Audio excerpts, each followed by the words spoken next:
Martes 31 de octubre del año 2017, muy buenos días, les doy la más cordial bienvenida a una emisión más de su programa Parlamento Ciudadano. Saludo con mucho gusto a nuestro querido productor Humberto Flores, que está detrás de los controles y a quien agradezco que haga posible la realización de este programa. Pues el día de hoy nos engalana con su presencia un empresario muy destacado, no solamente en el ámbito empresarial, sino también en la participación de la vida democrática del estado de Morelos. Le doy la más cordial bienvenida a Alejandro Mojica Toledo. Alejandro, ¿cómo estás?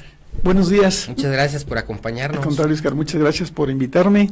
Me da siempre muchísimo gusto estar en una mesa con jóvenes. ¿Cuál es tu caso? Ay, gracias, pues soy tragaños, ya ni tan joven, ya te voy a cumplir 38 años, pero no, pues muchas gracias joven. Por esa flor, eres joven, eres mucho joven. Ese comentario. Ya es el último día del mes, de un mes que, bueno, pues está lleno de muchas tradiciones. Vamos a entrar 1 y 2 de noviembre con nuestras tradicionales ofrendas, y pues ya se viene un puente. Esperamos que pues la audiencia, como ya nos vamos a ver hasta el otro martes, pues les deseo que pasen un feliz puente, y que pues los que les gusta la tradición de las ofrendas, pues que lo hagan de la mejor manera. Yo ya tengo el gusto de conocerte de hace unos años, querido Alejandro. Así es. Pero seguramente hay muchos jóvenes, los millennials, y ahorita que están de moda los medios de comunicación digitales como es de Factor 4, este bonito proyecto, que quizá no te conocen tanto. Yo sé que tú ya fuiste diputado local 2 veces y que has tenido una participación muy activa en beneficio de la sociedad. ¿Nos podrías dar una breve semblanza de quién es Alejandro Mojica? Donde yo sé que te creaste en el barrio de Gualupita, ¿o estoy así equivocado? Es, tienes buena memoria. Y bueno, que eres cuernavacense ya de toda tu vida, ¿no? Así es. Pues sí, efectivamente, provengo de una familia de una madre de Morelos. Mi madre nació en el municipio de Mazatepec. Ella es oriunda de aquí del estado, de esta región surponiente. Mi padre es un hombre que llegó de Guerrero, una vez que queda huérfano, queda muy joven, todavía entre la niñez y la adolescencia, sin un padre. Entonces en un lugar como Ciudad Altamirano, Guerrero, en donde las cosas, pues en aquella época como hoy, pues no son tan fáciles, ¿no? Es una zona difícil en donde no se puede tener tantas oportunidades como en las zonas metropolitanas, en las zonas urbanas, como es el caso de Cuernavaca u otras muchas más en todo el país. Entonces él se viene desde muy chico. Mi padre tiene más de 70 años aquí en la ciudad de Cuernavaca. Yo nací en el barrio de Gualupita, aquí muy cerquita de donde nos encontramos, aquí cerca de Amatitlán, ahí donde está el Parque Melchor Ocampo a un costado. Ahí tuve la oportunidad de nacer, la suerte, porque la verdad es que nacer en esta ciudad tan bella, con este clima tan privilegiado, pocos tenemos estas oportunidades. Entonces yo ahí nací, crecí entre lo que era parte del centro de la ciudad, lo que es Gualupita, y lo que era el barrio de la Esperanza. Después ya nos mudamos, nos cambiamos para el barrio de la Esperanza, ahí abajo de la pradera por Tlaltenango. Y mi primaria la hice en la escuela Miguel Hidalgo, que está ahí cerca de la Carolina. El kinder ya previamente lo había hecho en el Simón Bolívar, que está ahí precisamente en el Parque Melchor Ocampo a un lado. Posteriormente, bueno, ya empecé a la secundaria en la Froilán Parroquín, entre la Froilán Parroquín y la Minerva, que es este barrio de ahí de Pericón, todo muy cerca de aquí de Amatitlán, donde nos encontramos actualmente. Y ya después, pues empecé a tener un poco de inquietudes por la actividad empresarial, desde muy chico, dentro de una familia que éramos 6 hermanos. Empecé a destacar un poquito en el aspecto de la chamba, ¿no? El trabajo cotidiano. Ya nos íbamos a hacer alguna actividad ahí paralela a la escuela, nada más por cuestiones de, pues, ganarte una lanita, ¿no?, extra, y ocupar un poquito el tiempo que teníamos libre. La preparatoria la estudié en la Bernabé L. de Elías, que era la dependiente de la universidad, la número 1, como se le conoce, ¿no?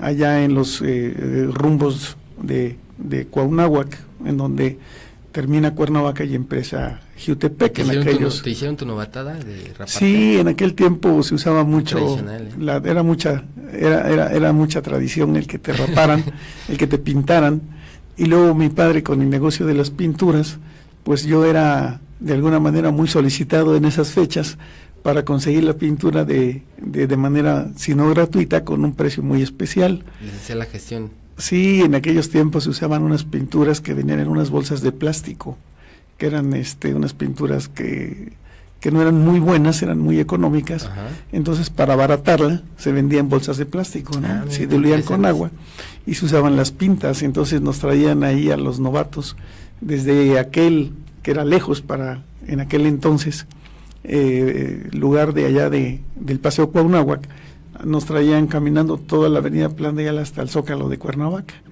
Las tradicionales perradas que ya no existen, dejaron de existir hace muchos años, pero qué bueno, ¿no? Porque llegó un momento en que después y se convertían en actos muy vandálicos. Llegó un momento que ya los atracos, me acuerdo, ¿no? Sí, se empezó a deformar, ¿no? Se empezó a deformar lo que originalmente era Sevicio. Y entonces después, pues, entré solamente un semestre a la Universidad Autónoma de Morelos, a la Facultad de Derecho, pero por cuestiones de que me casé muy joven, por cuestiones del trabajo, de mantener ya una familia, pues me tuve que dedicar a trabajar. Entonces mi padre, pues en el negocio de las pinturas, él, la verdad es que siempre tuvo, adicionalmente a su actividad empresarial, el gusto por la pintura. Entonces él tenía muchas ganas de dedicarse a la pintura, al arte. Mira. Entonces en aquel tiempo... Pintura de cuadros. Sí, óleos, acuarelas. Wow. Él es un artista muy renombrado. Lo pueden ver en la página que tiene de Arturo Mojica. Es pintor. Él ha expuesto en varios lugares del mundo, inclusive en Japón, en Alemania. Pues un saludo a tu señor padre. Muchas gracias. Un hombre de una gran fortaleza. A pesar de su edad, él ya anda sobre los 90 y tantos años, 95 años. Y sin embargo es un hombre muy fuerte, es un hombre muy lúcido, todavía pinta, todavía dedica algunas horas del día a su pasión, que es la pintura. Entonces yo me dedico al negocio. Él, con un poco más de tiempo, porque yo llegué a ayudar un poco ahí, se va a pintar. Él anduvo pintando mucho todo lo que eran las haciendas de Morelos, todo lo que era Tepoztlán, Tlayacapan, todos los conventos, todas estas cosas tan bonitas que tiene nuestro estado, las anduvo él pintando. Entonces yo me dedico al negocio de las pinturas y me involucro en la vida empresarial a través de la Cámara de Comercio de Cuernavaca. Entonces ya en aquellos tiempos quienes dirigían la Cámara de Comercio era un grupo de empresarios muy distinguidos, que eran los negocios más representativos de la ciudad. Era la mueblería Carvajal, en aquel tiempo los materiales Pérez Bello, las zapaterías Fitz, las refaccionarias de los García, la Modelo, y había mucho negocio local. El presidente de la Cámara en aquel entonces creo que era Héctor Cetina, que tenía un negocio de vidriería.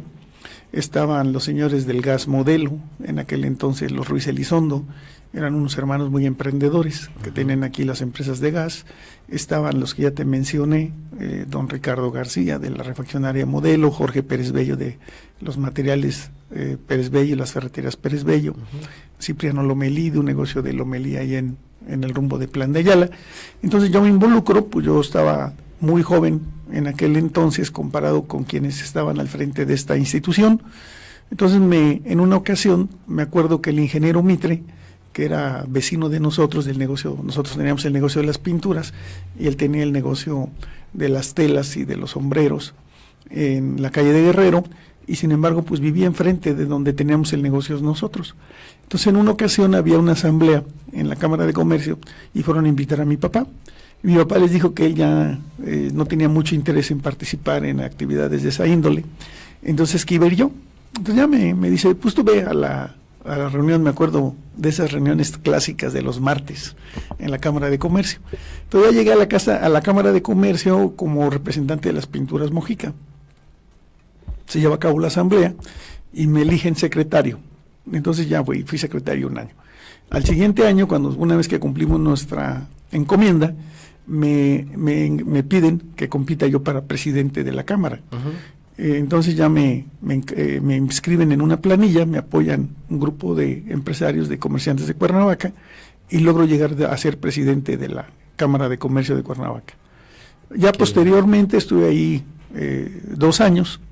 Ahí conozco al doctor Lauro Ortega, que él era el gobernador en ese entonces. Hay un artículo del 2013 donde habla que te lo encuentras, ¿no?, fuera del Palacio de Gobierno, y te ofrece la candidatura por el PRI. Fue una cosa muy chistosa, porque yo me involucro con él, y ahorita te comento esta anécdota a la que te estás refiriendo, y tuvimos la oportunidad de trabajar proyectos juntos, gobierno, iniciativa privada. En aquel entonces, el penal, la cárcel donde estaba aquí en Cuernavaca, aquí cerquita de donde estamos también, en Acapancingo, donde hoy está un parque. Entonces ahí estaba el reclusorio, y ahí tenían ellos para consumo propio, y el excedente vendían ellos pan a la gente de ahí de la colonia.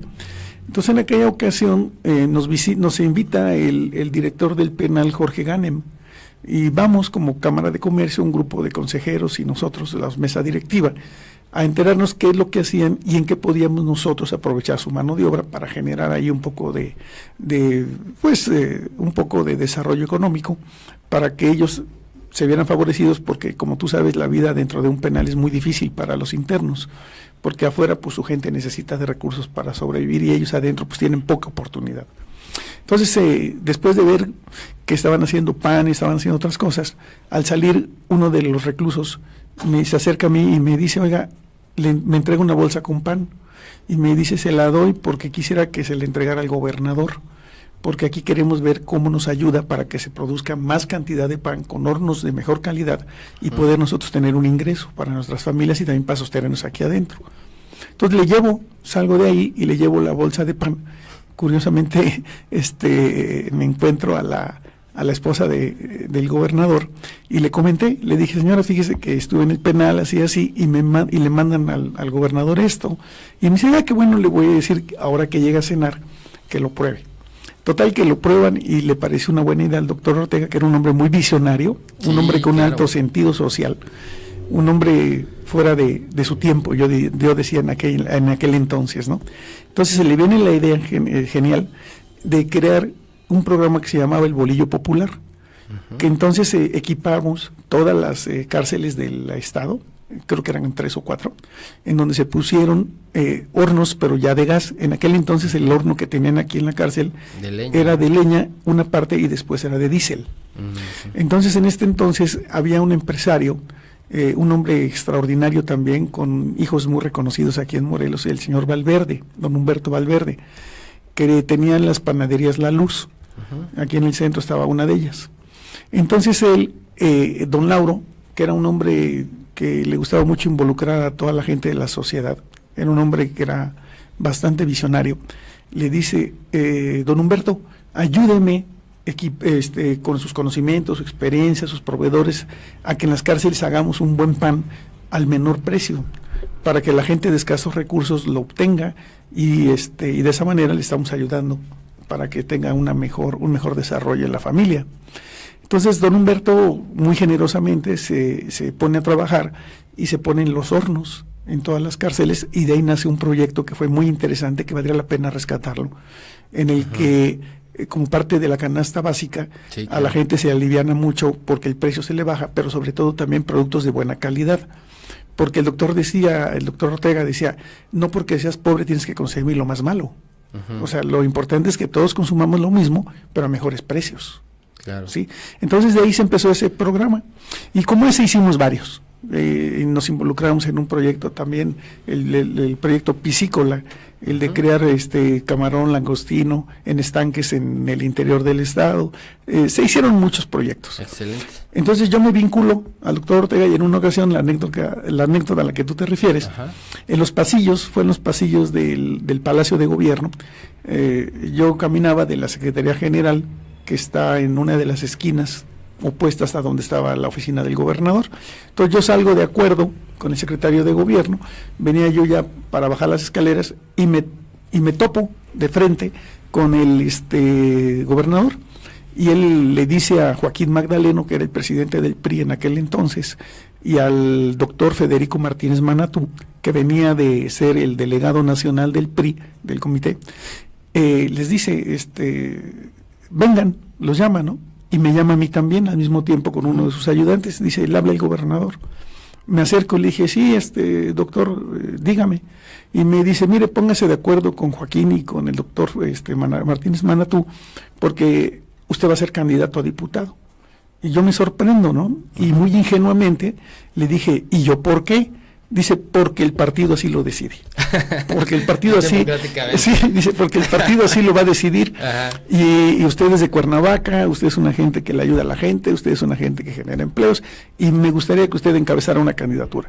Bueno, entonces así me pongo en contacto con el doctor Magdaleno y me invitan a una convención del PRI. Yo ya estaba afiliado al PRI, yo ya venía participando, porque eso me preguntó también, me recuerdo, dice, ¿qué no es priista? Me dijo así, ¿no?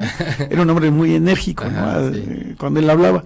Y le dije, sí, le dije, porque yo cuando estaba en la preparatoria, a través de la invitación de Eduardo McMahon, que en ese tiempo era el secretario general del Movimiento Juvenil Revolucionario, me invitó. Entonces yo tenía una cartera dentro del comité y venía yo de ser consejero universitario, porque en la prepa estábamos en una planilla que en aquel entonces ganamos la sociedad de alumnos en la prepa. Ya me invitaban algunos compañeros, con entre ellos Armando Merelo, que ya falleció, que en paz descanse, un hombre de gran trayectoria, un señorón, un hombre muy conocedor de la parte política de esa época de Nacho Suárez Guape. Entonces Armando Mier, Comercino Toledo también, ¿por qué no mencionar? Sí, claro.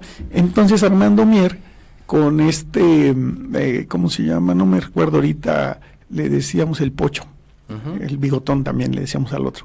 Entonces con Darío Solano, que era un hijo de un militar, de gente de escasos recursos, y ahora es médico cirujano, un compañero, éramos un grupo.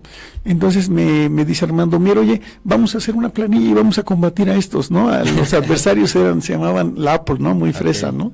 Era un grupo de amigos. Entonces le dije, pues ahora le va. Entonces nos organizamos y ganamos las elecciones. Querido Alejandro, para hablar de tu trayectoria nos podríamos pasar horas y horas, y como el tiempo apremia, tengo otras preguntas que hacerte muy interesantes. Claro, con gusto. Sin duda, ese dedazo en aquel entonces del PRI fue un gran acierto, porque como bien dices, el visionario Lauro Ortega, en paz descanse, te vio mucho espíritu de servicio, te vio muchas cualidades, y yo creo que hizo bien. Cabe destacar que no todos los empresarios son tan participativos en contribuir al bien común social, que es una finalidad del Estado. Yo sé que tú lo has hecho, y lo has hecho de corazón a lo largo de toda tu vida. Y como buen conocedor y habitante de Cuernavaca que eres, ¿de qué adolece Cuernavaca? ¿Cuáles crees que son los problemas de apremio que quejan ahorita a Cuernavaca? Mira, yo creo que independientemente de que ahorita te voy a tocar los puntos particularmente de Cuernavaca, yo creo que el principal problema que vivimos en el país es la corrupción, al que hay que combatir. Yo creo que en el momento en que tengamos mejores gobiernos más honestos, gobiernos más comprometidos con las mejores causas, gobiernos que identifiquen los problemas y que vean la solución en ellos como un bienestar, como algo que le va a beneficiar a la sociedad, y no que se van a beneficiar de ello en lo particular. Antes el dinero era de manera muy fácil sustraíble. Hoy sigue siendo de la misma manera, nada más que lo disfrazan diciendo que se hace obra pública a un precio y lo facturan en otro, dándole a la gente productos de muy mala calidad. Entonces yo creo que la corrupción es el principal tema a combatir. Si tú combates la corrupción, haces que las cosas mejoren de una manera muy importante. ¿Qué le aqueja a Cuernavaca? Bueno, hoy Cuernavaca padece servicios públicos muy deficientes. Entre los servicios públicos tenemos un alumbrado público de pésima calidad, que no solamente permitió el que se robaran el dinero en aquel entonces quienes lo compraron a precios muy altos, de pésima calidad. Hoy las calles están oscuras, con ello se generan muchos actos de violencia, mucha inseguridad. Tenemos el problema de la basura. Es un tema que se recolecta de una manera bastante cara y de manera deficiente también. Tenemos el problema del agua. Hoy Cuernavaca padece, que no debería de serlo, graves problemas de abasto de agua. Hoy hemos visto cómo las colonias solamente le estandean agua de vez en cuando. Incluso colonias residenciales. Como Vistahermosa vivió o está viviendo una crisis hace de 2 meses para acá muy grave, en donde no tienen el servicio, cuando sin embargo lo están pagando. Tenemos el problema de la vialidad, tenemos el problema de la pavimentación. Se tienen hoy graves problemas, se tiene un gran rezago, se tiene una ciudad con más necesidades, con un presupuesto mal administrado. Yo creo que el problema financiero se puede resolver de alguna manera, pero si se combate a la corrupción, yo creo que Cuernavaca puede recuperar esa ciudad que nos ha dado pues tanto bienestar a quienes la hemos habitado. El clima afortunadamente ahí está, nada más que con irresponsabilidad lo estamos deteriorando al no cuidar nuestras barrancas. Los microclimas que se producen a través de nuestras barrancas se están acabando porque no las estamos cuidando.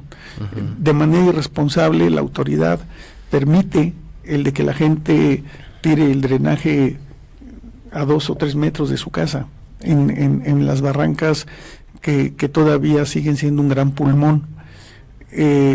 Como ciudadanos también tenemos mucha culpa en que el clima lo hemos venido alterando porque tiramos la basura de manera irresponsable en las barrancas. Alejandro, frente a la deficiencia de unos servicios públicos municipales de calidad, la excusa, el argumento es los números rojos con base en la deuda pública. ¿Cómo se podría solucionar eso?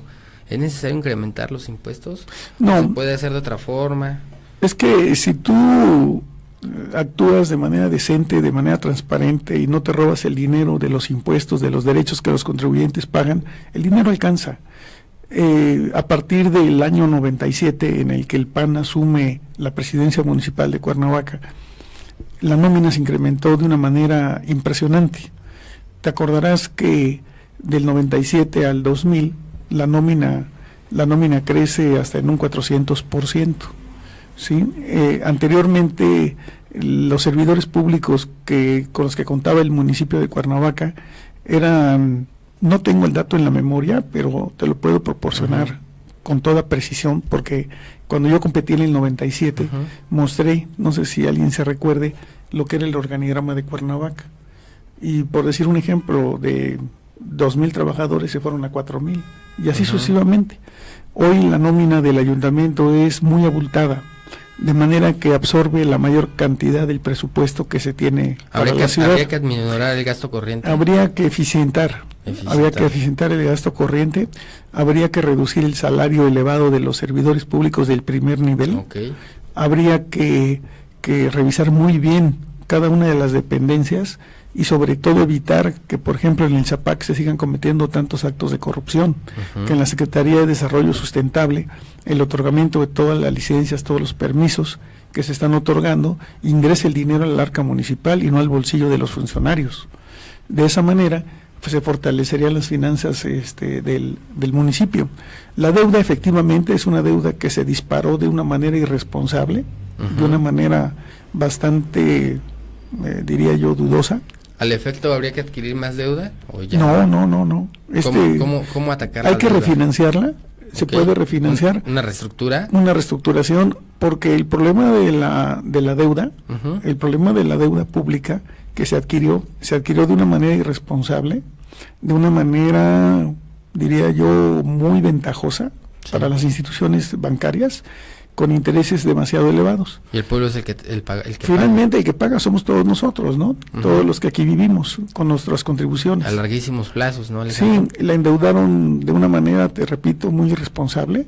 Yo creo que un refinanciamiento se puede hacer con banca de primer piso, instituciones hoy privadas, que si tú lo planteas bien, te lo pueden dar con intereses que van allá mucho menos de lo que es la mitad de lo que se están pagando actualmente.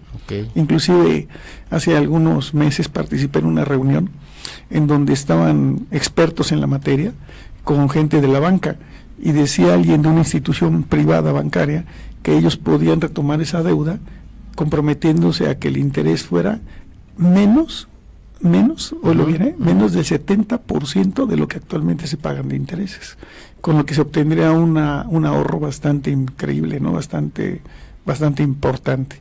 De esa manera, yo creo que viendo el gasto corriente, revisando el gasto corriente, pues gastos innecesarios como viáticos, como celulares, como vehículos, gasolinas, que parece ser que todos quieren llegar a los cargos para darse una vida que no se pueden dar con su propio dinero. Entonces yo creo que si se combate la corrupción, se combaten los privilegios de unos cuantos, yo creo que se puede tener un gobierno sin ningún problema, sin ninguna duda, que se pueda salvar el tema económico y también castigar a quienes han hecho mal uso del dinero. ¿Cómo tendría que ser el próximo presidente municipal de Cuernavaca, aparte de tener una vinculación más estrecha con la sociedad? ¿Cuál debiera ser como que el orden de prioridades desde el momento en que asume el cargo? ¿Qué debe de hacer el próximo presidente? Mira, yo creo que para empezar tenemos que los cuernavacenses procurar estar en la manera de lo posible en unidad, unirnos todos los que queremos y amamos a esta ciudad y anteponer nuestros intereses personales por el interés de la comunidad, primero. Segundo, tenemos que trabajar en equipo. Esto yo no creo que sea trabajo de una sola persona. Esta ciudad demanda de la participación de todos, los que estemos al frente de una institución pública o los que estemos al frente de una institución privada o simplemente como habitantes de esta ciudad, que al final eso somos. Todos vivimos aquí, todos padecemos los malos servicios o disfrutamos del buen gobierno. Entonces yo creo que para tener éxito en esta ciudad hay que trabajar en equipo. Necesitamos a las mejores y a los mejores en los cargos de dirección, en las diferentes secretarías, direcciones que integran el municipio. Gente comprometida que esté dispuesta a que a través de un salario digno, sin necesidad de robar, pueda aportar sus conocimientos, su experiencia y sacar a esta ciudad adelante. Es decir, que se hayan a un lado los compromisos políticos. Hacerlos a un lado, se acabó el tema. Atender al mejor perfil. Se acabó el tema, yo creo, y convoco a todos los partidos políticos de proponer a los amigos, a los incondicionales, y poner a la gente que tiene mayor conocimiento, mayor responsabilidad y sobre todo mucho cariño a la ciudad, porque es tiempo de la ciudad. Ya Cuernavaca está tocando fondo. Cuernavaca ya tocó fondo y la tenemos que rescatar. ¿Quiénes? Los que aquí vivimos. O sea, el nuevo presidente tendría que decir, a ver, ¿quién es el mejor contador en Cuernavaca? No, pues ¿quién es el más honesto? ¿Quién es el más tesorero? ¿Quién es el mejor abogado? Fulano. Pues el consejero jurídico, ¿no? El mejor arquitecto. Mira, las personas que todavía recuerden cómo se gobernó en los tiempos de don Lauro Ortega, no hay que descubrir el hilo negro. Okay. Él llegó sin compromisos, te recordarás, no sé, tú estás muy joven, pero sin embargo, a lo mejor tienes alguna, por lo que me mencionabas. Me han transmitido muchísimas anécdotas, por lo que me mencionabas, a través de las anécdotas. No, y aparte, por lo que tú me decías de cómo se dio aquella anécdota, aquella ocasión de cuando fui candidato a diputado en la época de don Lauro Ortega, pues mira, era muy sencillo. Él decía, a ver, ¿quién es el mejor en términos de honestidad? No, pues que le decían en aquel tiempo, ¿no? Era el señor Mariscal. No, pues que el señor Mariscal, que tenía que ver con cementos y era un empresario muy exitoso. Dijo, a ver, llámenlo. Dice, para que él maneje el dinero porque él no se lo va a robar. Luego llegaba a las comunidades, a ver, ¿quién es la mujer más participativa? No, pues fulanita. Pues ella, porque las mujeres hacen que el dinero rinda más y roban menos que los hombres, decía don Lauro, ¿no? Entonces era un gobierno muy sensible, muy práctico, sin tanta complicación, y de manera que se daban los resultados de manera inmediata. Por ejemplo, ¿quién va a ser el secretario de Desarrollo Social? No, pues a ver, preséntenme las mejores propuestas, hombres o mujeres. Y se las presentaban. Y decía, a ver, ¿quién conviene más esta? Y sin compromisos, aquí no hay moches, decía él, ¿no? Aquí no hay pase de corriente. Entonces sí se puede hacer, por supuesto. Alejandro, por ahí ya te están proponiendo, hay una lista que circula mucho en redes sociales, en donde conforman una terna de precandidatos a la alcaldía. Digo, ya podemos hablar de eso porque ya empezó el proceso electoral, ya se conformaron los consejos. Vas a competir contra Gerardo Becerra y sí tienen la aspiración de ser el presidente municipal por Cuernavaca. Mira, yo creo que todos los que nacimos aquí, todos los que llegaron y escogieron a esta ciudad para habitarla, para tener aquí a sus hijos, a sus familias, tenemos el compromiso de que Cuernavaca sea la Cuernavaca que todos anhelamos, que queremos rescatarla, que sea la Cuernavaca en donde transitar en sus calles, en donde trabajar, en donde pasear con tu familia, sea la Cuernavaca segura, la Cuernavaca que todos queremos tener limpia, sin problemas de baches, sin problemas de vialidad. Pero para ello se necesita la participación de todos. Yo tengo bastantes años de no participar en un cargo público, porque yo tengo una actividad privada a la que me dedico y a la que nos dedicamos como familia. Pero sin embargo, el compromiso es con la ciudad, que nos ha dado todo. Y hoy te decía yo, estamos en el proceso de buscar un grupo, un equipo, que podamos gobernar a la ciudad. Pero no hablo de lo particular Alejandro Múgica. A mí en el partido en donde yo estoy afiliado, que es Morena, me han distinguido invitándome a participar en una terna, cosa que yo he aceptado de buena manera, y que si Morena considera, y sobre todo este equipo que venimos conformando de ciudadanos, que debería de encabezar alguna posición o algún otro de este equipo, pues estaremos todos dispuestos a ayudar. Yo creo que aquí, más importante que ocupar un puesto, es ocupar un lugar en donde a Cuernavaca le seamos útiles. Pues qué bien, Alejandro, yo lo celebro, te felicito y te auguro mucho éxito. Lamentablemente pues ya se nos terminó el tiempo y yo te agradezco muchísimo esta participación, y lo que le puedo decir a la audiencia es de que conozcan más respecto a Alejandro, que conozcan más de los posibles candidatos, de los precandidatos, y que en el 2018 ya no votemos por emoción, sino que votemos con base en la razón, con base en los mejores perfiles, analicemos las trayectorias, en fin, que analicemos todo de los candidatos. ¿No crees? Y que de hoy en adelante a la gente se le vea más por sus éxitos, que claro, se le vea más por su trayectoria, por sus méritos, que por sus ambiciones personales. Esto no debe de ser de ambiciones personales. El gobierno no es, como dijo el presidente Múgica de Uruguay, ¿no? Dice, quien tiene mucho cariño o mucho gusto por la plata, que se dedique a hacer negocios y no que se venga al gobierno, porque el gobierno no es para hacer dinero, es para servirle a la gente. Qué bueno que citas a un hombre tan sabio. Alejandro, mil gracias. Gracias a ti, y habrá más tiempo. Sí, cuando gustes. Ojalá. Aquí es tu casa. Gracias, Carmen, muy amable. Y felicidades.